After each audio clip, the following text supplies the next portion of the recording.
Okay, could you just update us on injuries within your squad ahead of this game? Obviously Harry Maguire missed the game against Liverpool. I just wondered how he was and how everybody else is. Harry Maguire missed the game, yeah, it was a precaution, but there's still a question mark for Saturday.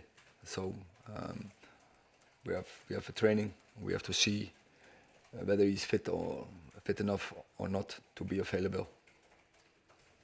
What about Victor? Victor, yeah, he played, but also he's a question mark, and also Asa and Luke Shaw, they are also both question marks. We have to assess them tomorrow.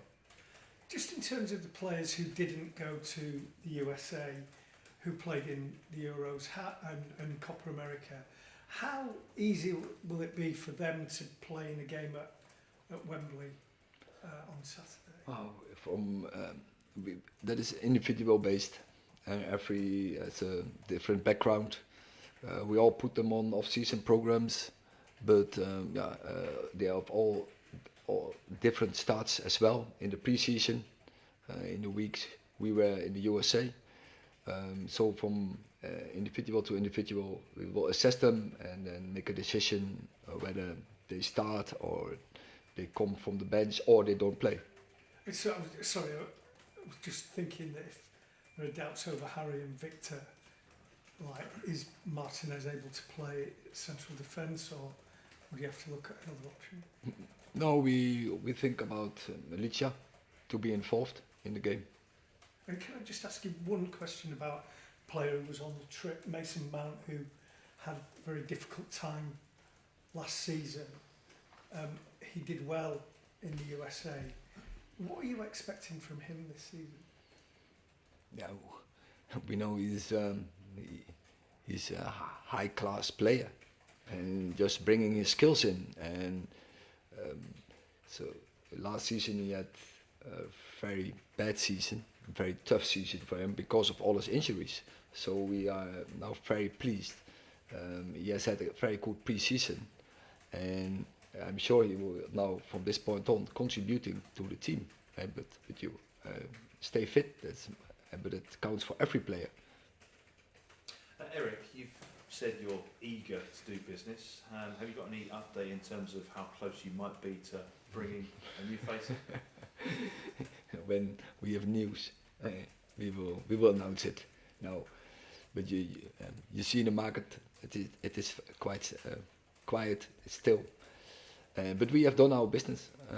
We have done 2 deals, and but yeah, it's about timings, and it's about the market options, and it's about in the right moment do the right things.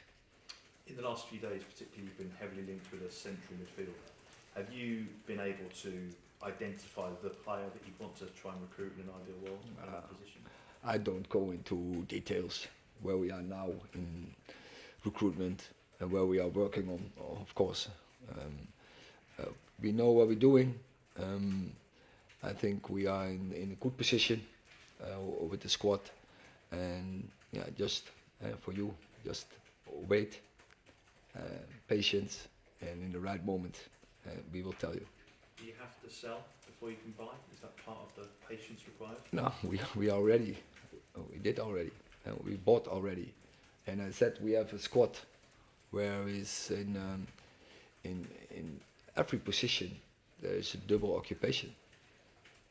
And just finally on Jaden Sancho, he's played centrally for you in the last couple of games of pre-season. Do you expect him, or are you going to challenge him to play centrally for you while we're waiting for Rasmus to get fit? No, but with Jaden, I think he can play across the whole front line, so he's an option for more than one position, and it depends on how you set up the team. You can look at your own tactics, game model, but also to opponents what fits the best. So what is necessary for a game, and Jaden is he has some abilities, and you can use in a game, and you can use your tactics into the next game. Okay, last question in this section. Good afternoon. given the injuries and the various fitness levels of other players, where does Saturday's game fit in your list of priorities, given it's against one of your big rivals? So yeah, we always want to win, also in all the friendlies, and it's about the trophy, yeah. And so we will put out a team that is very competitive to win this trophy. But yeah, it's also pre-season, and yeah, we don't go into big risks with players. That's also I think normal approach into this game.